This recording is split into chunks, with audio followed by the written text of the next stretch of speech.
தேர்தலில் தான் திமுகவிலிருந்து தான் நிற்கப் போகிறேன் அப்படின்னு சொல்லிட்டு தகவல்கள் என்பது வெளியாகி இருக்கிறத நம்மளால் பார்க்க முடிகிறது. அதை பற்றி தான் இந்த வீடியோவில் நம்ம தெளிவாக பார்க்க போகிறோம்.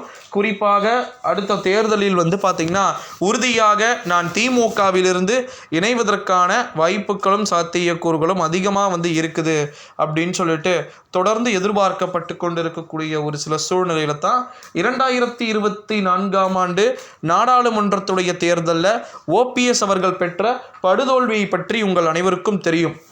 இந்த ஒரு சூழ்நிலையில தான் நிச்சயமாக திமுகவிலிருந்து நிற்பதற்கு வாய்ப்புகளும் சாத்தியக்கூறுகளும் அதிகமாக இருக்குது அப்படின்னு சொல்லிட்டு தகவல்கள் என்பது வெளியாகியிருக்கு அப்படின்னே சொல்லலாம். இந்த ஒரு சூழ்நிலையில தான் ஒட்டுமொத்தமாக திராவிட முன்னேற்ற கழகத்திலிருந்து விலக வேண்டிய ஒரு சில அறிவிப்பை பார்த்திங்கன்னா உறுதியாக எடுக்க வாய்ப்பு இருப்பதாக நமக்கு தகவல்கள் என்பது கிடைக்க பெற்றிருக்கு அப்படின்னே சொல்லலாம்.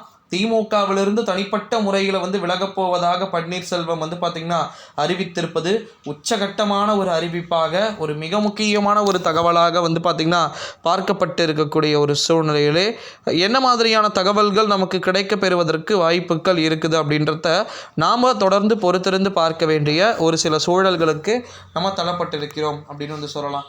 எந்த நேரத்திலும் திமுகவிலிருந்து போட்டியிடுவதற்கு வாய்ப்புகள் இருக்குது. திமுகவில் போட்டியிட்டால் ஓரளவு நிச்சயமாக உறுதியான வெற்றிகள் உறுதியாக கிடைக்கும் பன்னீர்செல்வத்திற்கு.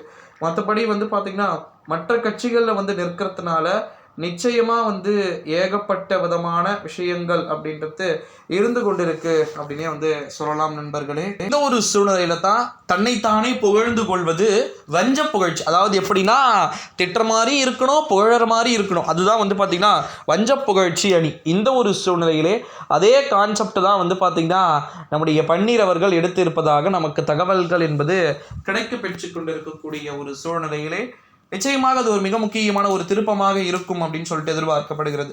அடுத்த தேர்தலில் திமுகவில் பன்னீர்செல்வம் நின்றார் என்றால் நிச்சயமாக பன்னீர்செல்வத்திற்கு ஒரு மிகப்பெரிய ஒரு வெற்றி உறுதியாக கிடைக்கும். ஓகேங்களா?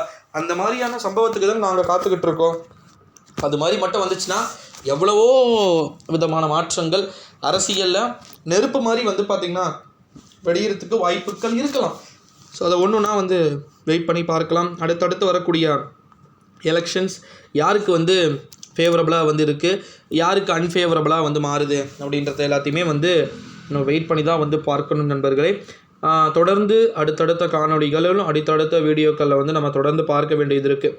பன்னீரின் அடுத்த கட்ட நடவடிக்கைகள் என்ன மாதிரியாக இருக்கும் என்பதை நாமும் தொடர்ந்து பொறுத்திருந்து பார்க்கலாம். நன்றி, வணக்கம்.